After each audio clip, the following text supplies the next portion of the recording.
हम शियों ने जो 12 इमाम हमने बनाए नहीं हैं, हमने माने। मुझे अली की इज्जत की कसम, मुझे रसूल की रिसालत की कसम, ये हमें अल्लाह ने दिए। हमने 12 माने हैं, ये 12 तैयब, ये 12 ताहिर, ये 12 सैयद, ये 12 खानदान रसूल, ये 12 के 12 नस्ल रसूल, ये 12 के 12 पाक। जो पहला हलाल करता है वो 12वें तक हलाल रहता है, जो पहला हराम करता है वो 12वें तक हराम रहता है। ये 12 इतने सच्चे हैं कि 12 के 12 ही मोहम्मद।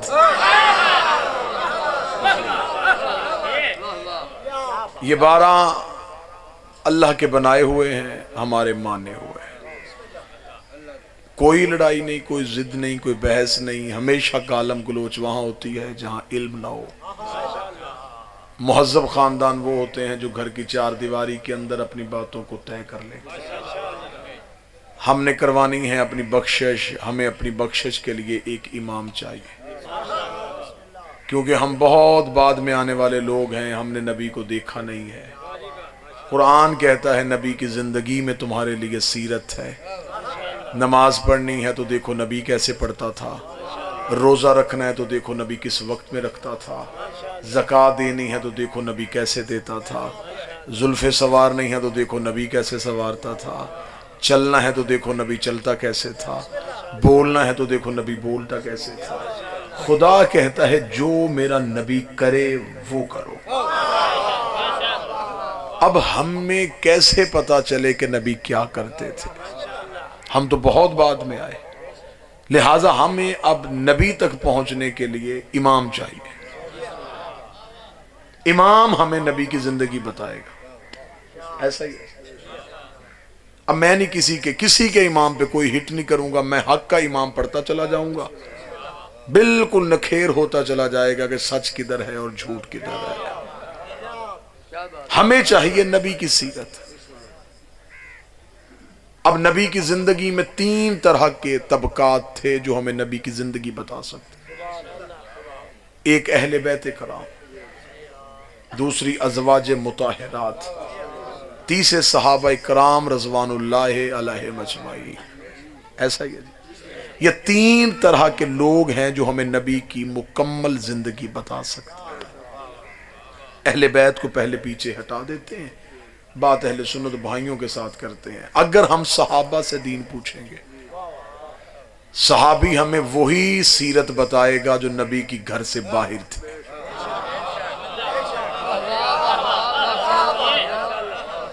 क्योंकि सहाबी घर के अंदर दाखिल नहीं हो सकता। रसूल ने नहीं रोका, अल्लाह ने रोका। खबरदार मेरे नबी के घरों में दाखिल ना होना। अगर जाना पड़ भी जाए तो उसके घर के बर्तनों को भी आंख उठा के रखे। इसका मतलब है कि सहाबी हमें वही सीरत बताएगा जो घर के बाहर है। जो घर के अंदर है वो कौन बताएगा? इसका मतलब सहाबी हमें अधूरी सीरत बता सकते हैं, मुकम्मल नहीं बता सकते। और वैसे भी मजलिस सुबह से शुरू है, मैं अब आया। जो बंदे मेरी ही तकरीर के वक्त मजलिस में आए, उन्हें नहीं पता कि मुझसे पहले पढ़ने वाले ने क्या पढ़ा। बिल्कुल कोई मुश्किल बात नहीं मैं कर रहा, बढ़िया सा। इसका मतलब है कि उन्होंने सिर्फ मुझे सुना, वो मेरी तकरीर सुना सकते। मुझसे पहले किसने क्या पढ़ा वो क्या पढ़ा। अगर हम सहाबा से नबी की मुकम्मल सीरत लें तो कैसे लें? कोई 40 साल के बाद मुसलमान हुआ, कोई 25 साल के बाद कलमा पढ़ रहा है, कोई 30 साल के बाद कलमा पढ़ रहा है। तो जो पिछली नबी की जिंदगी है वो कौन बता? अब हम कहते हैं कि ए उम्मत की माओ, ए नबी की बीवियों, आप हमें नबी की सीरत बताएं। वो बताएंगी, बिल्कुल बताएंगी, लेकिन वही बताएंगी जो घर के अंदर है। आयत सहाबी को अंदर नहीं जा रही थी, नबी की बीवी को बाहर नहीं जाने दे रहे। खुदा कुरान में कहता है नबी की बीवियों अपने घरों के अंदर रहो, खबरदार घरों से बाहर न जाना। सहाबी अंदर नहीं आ रहा, नबी की बीवी बाहर नहीं जा रही। दीन हमें मुकम्मल लेना है। नबी घर में भी नबी है, नबी बाहर भी नबी है। फिर एक ही तबका ऐसा बनता है, नबी घर में होते थे ये गोद में होते थे, नबी मस्जिद में होते थे ये पुष्प में होते थे। बिस्मिल्लाह।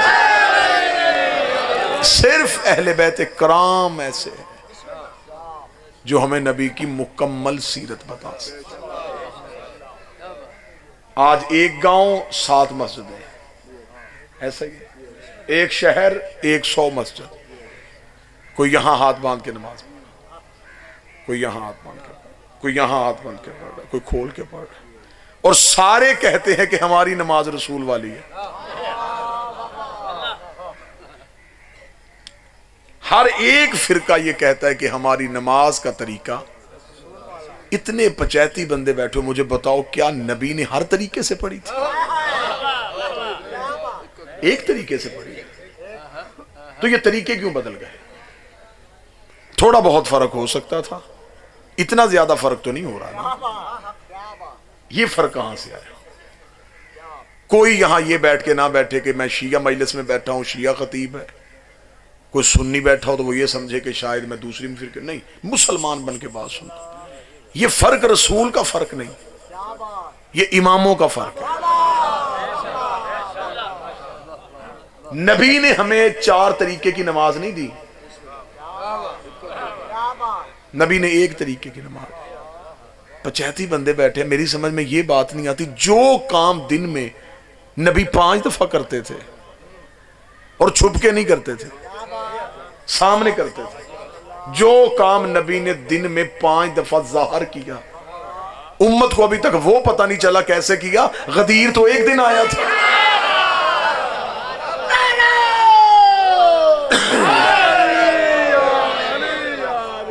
रोजाना करते थे, मुसलसल करते थे, रोजाना करते थे, और अभी तक मुसलमान ये तय नहीं कर सके कैसे करते। अब ये फर्क नबी ने नहीं डाला, नबी और हमारे दरमियान इमाम आए। एक इमाम ने कहा यहां हाथ रखते थे, उसने अपने इमाम की मानी है, उसने यहां रख दिए। अब जो मर्जी कर दो, उसे कत्ल कर दो, उसे मार दो, वो हटने के लिए तैयार नहीं। वो कह रहा मेरे इमाम ने कहा है। हम शिया हाथ खोल के पढ़ते हैं, हमारी गर्दनें काट दो, हम हाथ नहीं बांधेंगे, हम कहेंगे हमारे इमाम ने कहा। नबी एक था, इमाम हमारे अलग-अलग हो गए। हमने अपने अपने इमामों के कहने पे इबादत का तरीका इख्तियार कर लिया।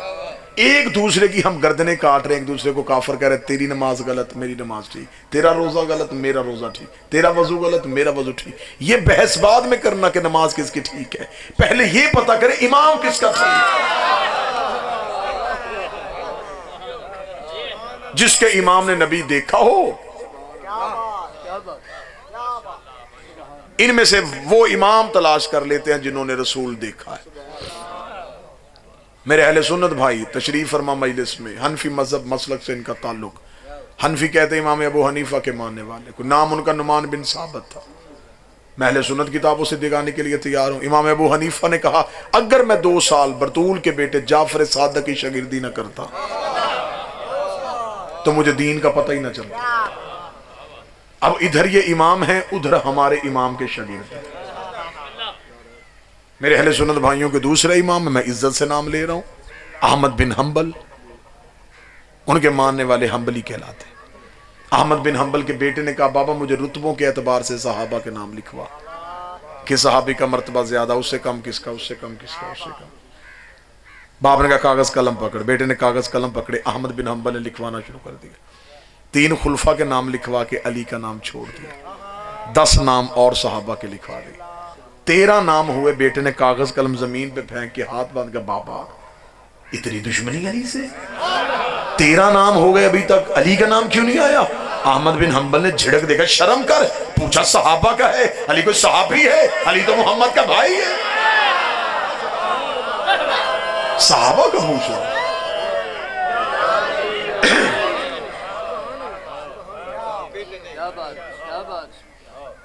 अब अगर आपने उन आइमा से, तो वो इमाम तो खुद हमारे इमामों से रोशनी ले रहे हैं। इमाम अबू हनीफा ने रोशनी ली है इमाम सादिक से, अच्छा, इन इमामों की अगर जिंदगी आप मुझसे पूछें, कोई नबी के 80 साल बाद आया है, दूसरे 95 साल बाद आए, एक 125 साल बाद आए, एक 150 साल बाद है, एक 175 साल बाद। जिसने नबी के 50 साल बाद आंख खोली उसे नबी की सीरत नहीं पूरी पता,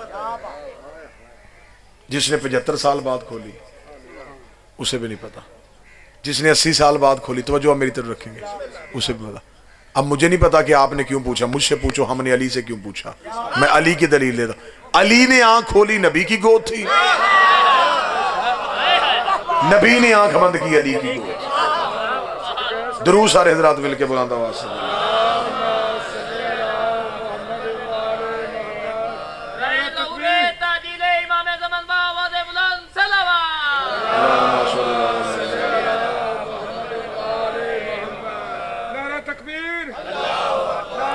किसने दिया?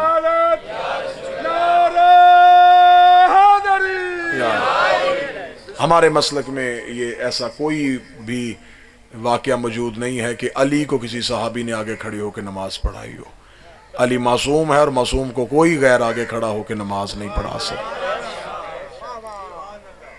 मौजू में बिल्कुल इत्तेहाद और इत्तेफाक की फ़ज़ा में लेके जा रहा हूँ। मैं नहीं चाहता किसी ऐसे मसले से, किसी ऐसे सवाल से मैं अपने मौजू से उलझ सकूँ। मैंने अपने मज़हब का अकीदा बता दिया, किसी के यहाँ लिखा होगा तो वो लिखा होगा। हमारे यहाँ मासूम के आगे कोई खड़ा होकर नमाज नहीं पढ़ा सकता। ठीक है, बात जो मैं कर रहा था वो जारी रखी जाए। अब हमने इमाम तलाश करना है कि वो कौन सा इमाम है जो हमें सच बताएगा, सही बताएगा। देखिए, किसी पे एतराज नहीं है, हुआ मसला क्या है। मसलन आप इतने लोग मेरी तकरीर सुन रहे हैं, 40 मिनट में तकरीर करूं, 40 मिनट के बाद मैं ऐलान करूं कि जो मैंने पढ़ा मेरा मजमा मुझे सुनाए। मजमे में कोई ऐसा ज़हीन बंदा बैठा है जो मेरी पूरी तकरीर मुझे लफ्ज ब लफ्ज सुना दे? अभी आपने सुनी है, 40 मिनट के बाद आपको याद नहीं, मौजू याद है, लफ्ज याद नहीं। लड़ाइयां करके एक दूसरे को काफिर कह के क्या मिलेगा? 40 मिनट की तकरीर इतने पढ़े लिखे बंदे 2 मिनट में भूल गए। नबी की 23 साल की तबलीग चंद दिन पहले बुत छोड़ने वाले बंदों को याद कैसे हो?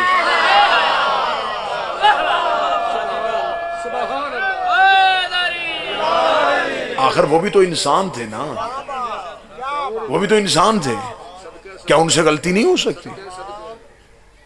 गलती कहां पे हुई, लड़ाई कहां से शुरू हुई है, बहस देखे हैं, वजह कहां से शुरू हुई है। मैं यहां तकरीर करूं, मैं तकरीर करके चला जाऊं, आप अपने अपने गांव देहात में वापस जाएं, लोग आपसे कहें जी कहां गए थे?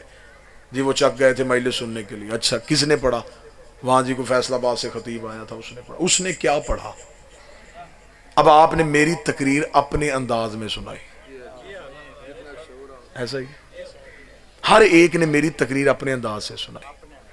जब तक इस पंडाल में थी तकरीर एक थी, पंडाल से बाहर निकल के 300 हिस्सों में तकसीम हो गई। मेरा कसूर क्या है भाई? जो लोग मजलिस में नहीं आए उन्होंने मुझे तो नहीं देखा, उन्होंने तो आपसे सुना। आपने मेरी तकरीर अपने रंग में सुना दी, पढ़े लिखे ने अपने तरीके सुना दी, अनपढ़ ने अपने तरीके सुनाई। एक तकरीर 300 रंगों में तकसीम हो गई। अब अगर कोई बंदा मौजू सुन रहा है तो मेरा ख्याल इससे अच्छी मिसाल कोई नहीं है। कसूर मेरा नहीं, जितने रावी बदलते गए उतनी तकरीर बदलती गई। रावी बदले, तकरीर बदल गई। अब कल कोई मुझे कहे कि तूने ये पढ़ा, मैं कहूं जी मैंने तो नहीं पढ़ा। वो कहे जिसने मुझे बताया। अब अगर वो जो बताने वाला उसने गलत बता दिया, कसूर उसका भी कोई नहीं, उसने तो अपने तरीके से सुनाया ना, उसे याद ही नहीं था। वो जो मेरी और उसकी बात में फर्क आया ना, नबी की और इमाम की बात में जो फर्क आया, इससे फिरका बना। अब आप कहेंगे जो वो जो सामने सारे बैठे थे तो सारे ही अगर वो गलत तरीके से बात पहुंची तो फिर दीन हकीकत किसके पास है? मैं वो भी बता देता हूं, इसी मिसाल से बता देता हूं। आप सारे बड़े इनहमाक से मजलिस सुन रहे हैं लेकिन आपको याद नहीं। कल को कोई बंदा यहाँ पे आए, यहाँ पे आके कहे कि मुझे आसफ अलवी की मुकम्मल तकरीर सुनाए कोई बंदा, किसी बंदे को नहीं याद।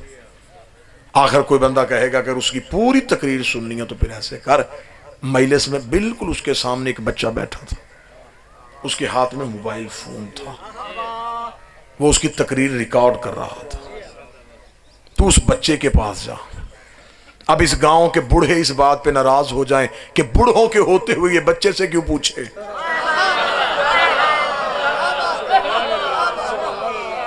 सफेद सफेद बारिश लोग बैठे थे, इतने काबिल इज्जत लोग बैठे थे, उनके होते हुए ये बच्चे से पूछ रहा है।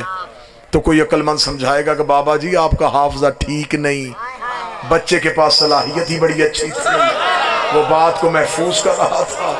जैसे जैसे वो बात महफूज करता रहा उसने अपने पास वो मोबाइल फोन संभाल के रख लिया।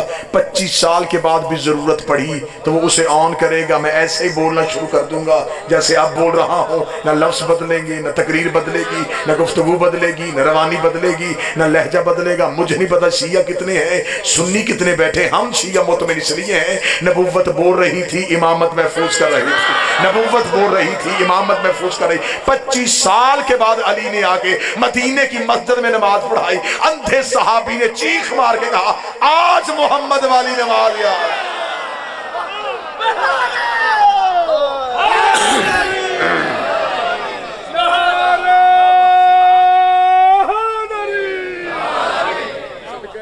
दीन नबी के बाद लेना था मासूम से, दीन लेना था इस्मत वालों से। क्या कसूर है हमारा, क्या गलती की है हमने? हमारा कसूर सिर्फ यही है कि हम नबी के बाद दीन इमामत से लेते हैं। इसलिए लेते हैं कि मासूम है, इस घर का बच्चा भी झूठ नहीं बोलता। ये हाफजों से दीन नहीं बताते, ये जो कहते हैं वो वही होता है जो नबी ने कहा।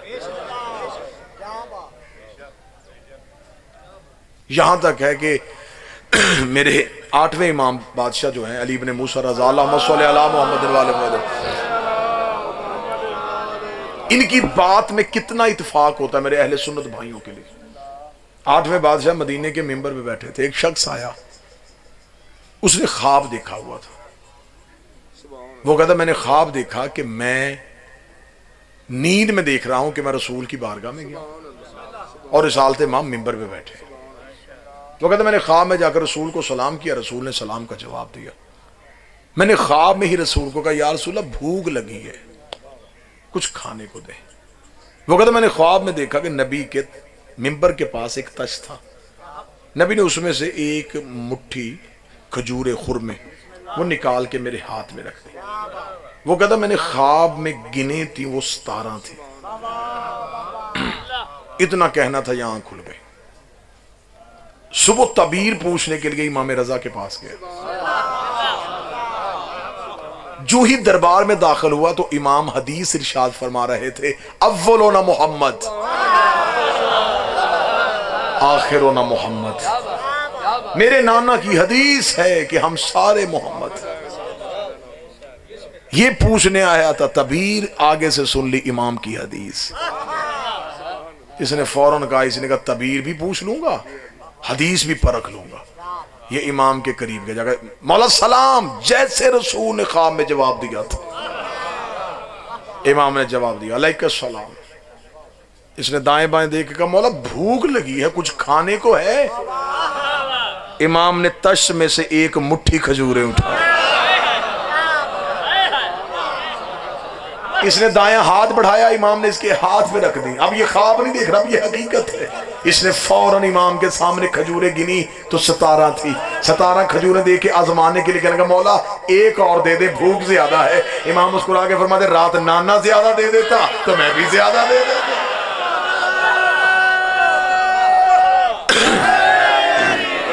रात नाना ज्यादा दे देता मैं भी दे देता, जब नाने ने ही 17 दी। जब इनकी ख्वाब भी एक जैसी है, तबीर एक जैसी है, हम मुतमिन है कि हमने दीन इमामत से लिया है। रह गए छोटी मोटी लड़ाइयां शिकवे गिले, वो तो हर घर में दो भाइयों के दरमियान भी होते हैं। लेकिन मेरे अहले सुन्नत भाइयों को हमसे चंद तहफ़्फ़ुज़ात हैं। आज मजलिस है, हमने आपको बुलाया है, आप हमारे मेहमान हैं, हुसैन इब्न अली के मेहमान हैं, हम आपके तहफ़्फ़ुज़ात दूर करते हैं। आप हम पे एतराज़ करते हैं कि हम सहाबा इकराम को नहीं मानते, ये गलत एतराज़ है, ये बिल्कुल झूठ है, ये सिर्फ मौलवी ने फितना फैलाया है।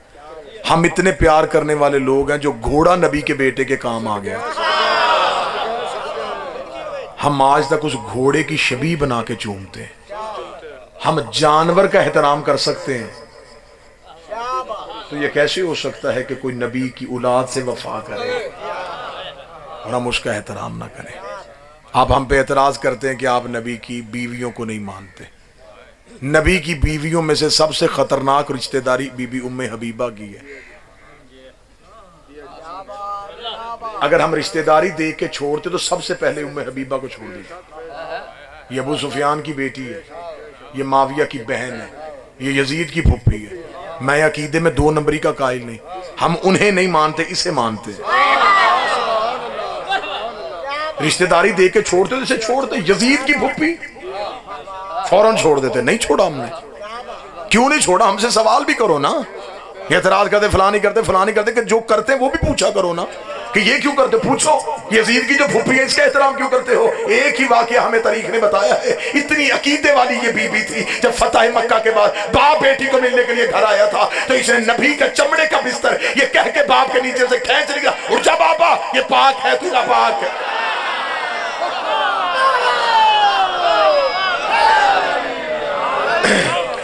इसने नबी का एहतराम किया, हम इसका एहतराम करते हैं। इसने नबी से मोहब्बत की, हम इससे मोहब्बत। हमारा अकीदा वही है जो डॉक्टर इकबाल का था कि मोहम्मद से वफा तूने।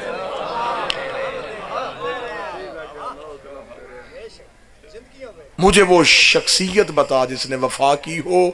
हम शियों ने उसे छोड़ा।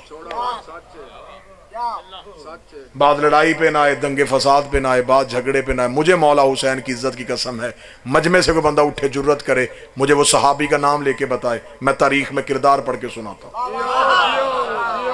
किरदार इज्जत के लायक हुआ तो इज्जत करेंगे।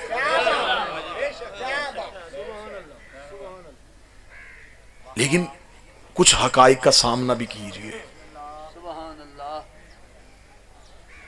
करबला में 9 लाख कातल था। अगर वो 9 लाख यहूदी तो थे नहीं। यहूदियों ने हुसैन मारा होता, आज हमारी यहूदियों से लड़ाई होती। ईसाइयों ने कत्ले हुसैन किया होता, आज हम ईसाई चर्च के सामने खड़े होकर मातम करते कि तुमने हमारे नबी का बेटा मारा। मारा मुसलमानों ने। अब मेरे सुन्नी भाई जो बैठे हैं, मेरे बाप का कातल हो, मेरे बाप को कत्ल करे, पूरा गांव भी मेरे पास चल के आजे कर सुला, मेरी गैरत गवारा नहीं करती, मैं उसे सलाम लूं। बाप के कातल के लिए आपके अंदर कोई जज्बात नरम की नहीं, और जब नबी के बेटे के कत्ल का बात है फिर आप कहते नहीं जी, नहीं कोई बात नहीं, कोई मसला नहीं जी, बस ठीक है जी, सब मुसलमानों को मिलजुल के रहना चाहिए। कब्र में नहीं जाना। 4 दीवारें कब्र की कच्ची हैं, कफन में जेब नहीं है, कब्र में अलमारी नहीं है, फरिश्ते रिश्वत नहीं लेते, वहां सिफारिश नहीं चलती। वहां तुम्हें तुम्हारा अकीदा बताना है। क्या बताओगे कि या रसूलल्लाह हम तेरे बेटे के कातलों पे मोहब्बत करते रहे और आ गए हैं तेरे सामने, तू हमें माफ कर दे। वो 9 लाख जो थे वो कौन थे? मुसलमान थे ना। किस दौर के मुसलमान थे? नबी के जाने के बाद 300 साल बाद कत्ल हुए होते हुसैन। आज हम शिया भी कहते चल ठीक है, बाद में आने वाले लोग थे, उनको क्या पता नबी का, उन्हें क्या पता हुसैन कौन था। मार दिया उन्होंने धोखे से, धोखा तो हुआ ही नहीं। 50 साल नहीं हुए नबी को दुनिया से गए और नबी का बेटा कत्ल हो गया। जमींदार बंदे बैठे हो, 50 साल में एक नस्ल नहीं गुजरती। वो बंदे अभी जिंदा थे जिन्होंने नबी की पुष्ट पे हुसैन लिखा था।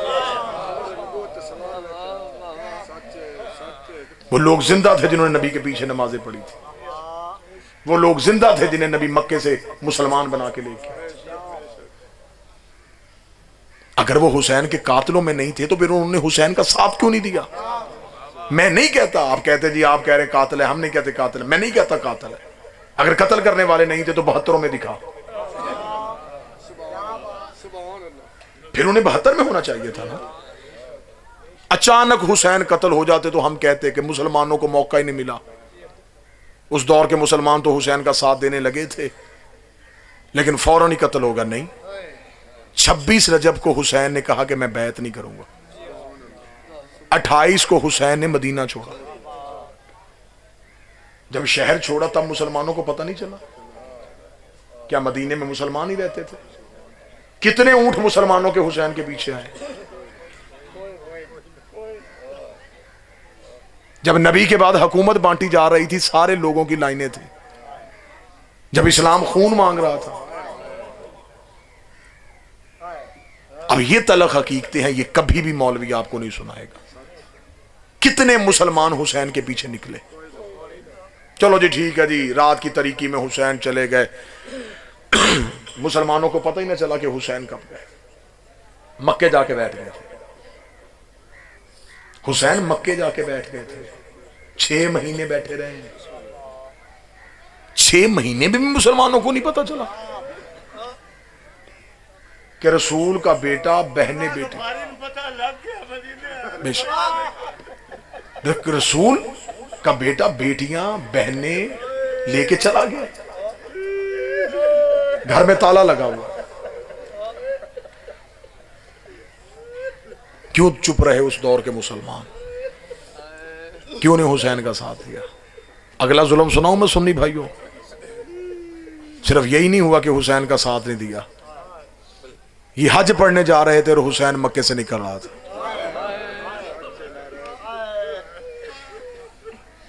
निकलता हुसैन देखते भी किसी का दिल मुट्ठी में ना आया।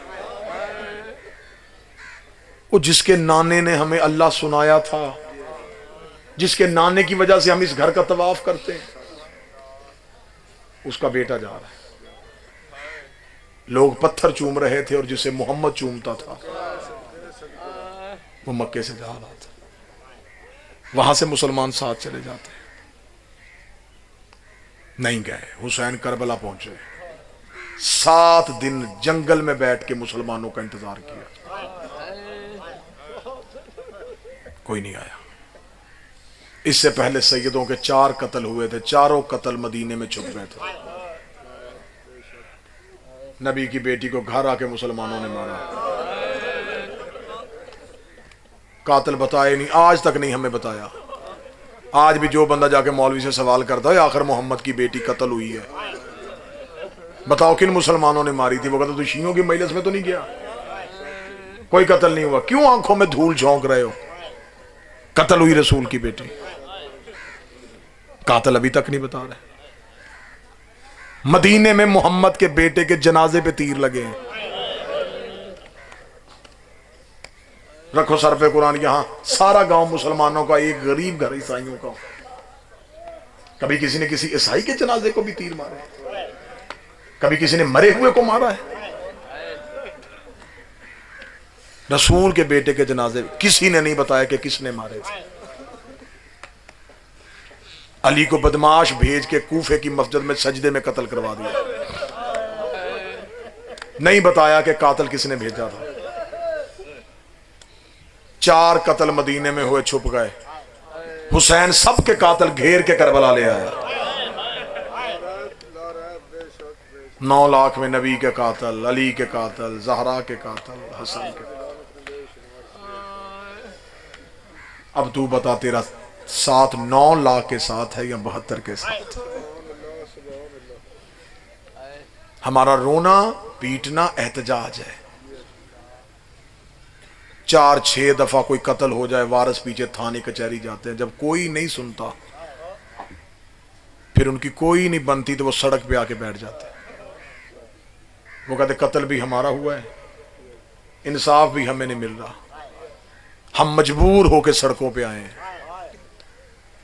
कत्ल भी मोहम्मद का बेटा हुआ, इंसाफ भी कोई मुसलमान नहीं दे रहा। सर पे कुरान रख के बताओ कातिल कौन था? क्यों मारा मुसलमानों तुमने मोहम्मद का बेटा? कौन सी दुश्मनी थी तुम्हें हुसैन के साथ? जगीर मांगी थी हुसैन ने, तख्त मांग लिया था, हुकूमत मांग ली थी। अली वलीउल्लाह का बदला अली की बेटियों से लिया।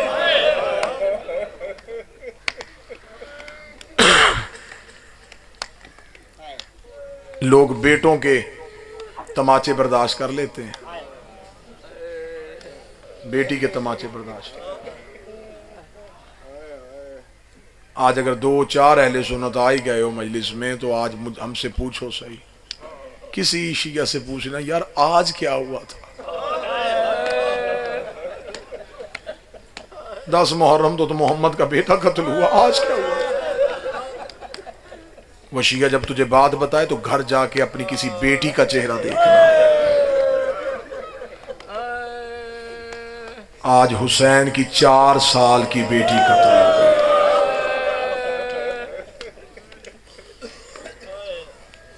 खामोश बैठे हैं मुसलमान घरों में, मस्जिदों में अल्लाह अकबर कह रहे हैं, किसी को नहीं पता आज मोहम्मद के घर का नुकसान।